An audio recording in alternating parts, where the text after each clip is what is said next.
30 نومبر 4 بجے ہم اس کی اوپننگ کریں گے اور ہم ہر سال چیف منسٹر کو بلاتے ہیں صرف ایک سیشن میں اوپننگ میں، اور اس سال بھی مقبول باقر صاحب اس کی اوپننگ کریں گے۔ اس کے بعد یہ 4 دن کی کانفرنس ہے، 200 سے زیادہ مندوبین ہیں، پرنٹ ہوا ہے تو اس کی تفصیل 2-4 سیشن کا بتا رہا ہوں۔ ایک جو میرے اندر کھبا ہوا سیشن تھا وہ اس دفعہ میں نے رکھا ہے، اور اس پہ بھائی افتخار بھائی زارا آپا سبھی وہ یہ رکھا ہے کیا لوگ تھے کیا شہر تھا۔ یہ ایک سیشن ہے کراچی کی زندہ آوازیں۔ تو پچھلے 47 کے بعد کہ جتنے لوگ اس شہر میں تھے، سارے بڑے ادیب اور مصور اور بھی بڑے لوگ جو تھے، مثلا سلیم الزمان صدیقی صاحب وہ مصور بھی تھے، گانا بھی گاتے تھے اور بڑے سائنٹسٹ بھی تھے، یا پروفیسر احمد علی یا اختر حسین رائے پوری جی سبھی کے ساتھ، اور اس میں زارا آپا بھی بیٹھیں گی، پیزا قاسم بھی بیٹھیں گے، کچھ اور لوگ بھی بیٹھیں گے۔ بھائی بھی جب آئے ہندوستان سے تو ان کا اوائل کا زمانہ ان سارے بزرگوں اور نوجوانوں کے ساتھ گزرا ہے، ان سے بھی درخواست یادیں جان صاحب کا ایک شعر ہے، یادیں ہیں کہ بلوہ ہے چلتے ہیں چاقو مجھ میں، اور پھر بھائی افتخار عارف کا شعر ہے جو ساری دنیا میں چلا گیا،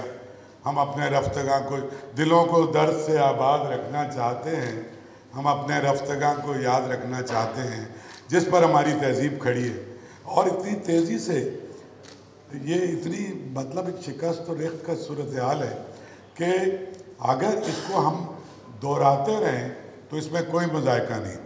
پھر جوش صاحب پر ایک انٹرنیشنل فلم بنی ہے، ڈاکومنٹری ہے، لیکن ہندوستان میں بھی شوٹ ہوئی ہے اور پاکستان میں بھی اور کینیڈا میں بھی، اس کی بھی یہاں افتتاح ہے۔ پھر جوش صاحب کی کلیات بھی لانچ ہو رہی ہے۔ پھر میر صاحب کی 3ری صدی ہے تو میر تقی میر کی 3 صدیوں پر بھی کچھ گفتگو ہوگی، اور اس نوجوانوں پر ہم نے سیشن ہے، لیکن اس میں ہمارے ہاں تو 50-55 سال کے لوگ بھی اپنے آپ کو ابھی تک نوجوان کہتے ہیں۔ ہم نے یہ کیا ہے کہ 20، 22، 19، 24 سال کی ایج کے جو نوجوان ہیں، مثلا ایک آئی بی اے کی یونیورسٹی کی جو پریزیڈنٹ ہے سوسائٹی کی، ایک حبیب یونیورسٹی میں جو ایکٹیوسٹ لڑکی ہے، ایک ہمارے ہاں ایک ہندو لڑکی تھی وہ اکیڈمی میں پڑھی ہے، اور ایک اسکول میں وہ میوزک سکھاتی ہے، 80,000 روپے اس کی تنخواہ ہے۔ ایک لیاری کی پینٹر ہے جس کی پینٹنگز پچھلے سال پاس آؤٹ کی ہے اور امریکہ تک میں اس کی پینٹنگ بک رہی ہے۔ تو اس طرح کی سکسیس سٹوری، اور ان سے ہم جاننا چاہ رہے ہیں،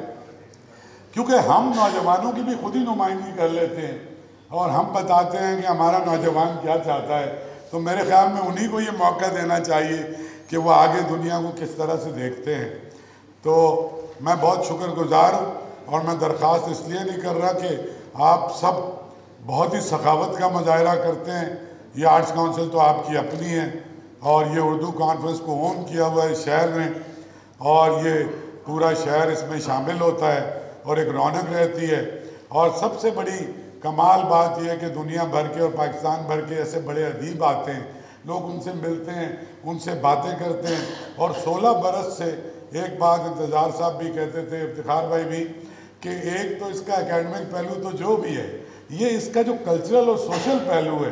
کہ یہ آپس میں کوئی بھی آدمی ان کے ساتھ بیٹھ کے گفتگو کرتا ہے، جانتا ہے، اپنے ہیروز کے ساتھ اس کا انٹریکشن بنتا ہے۔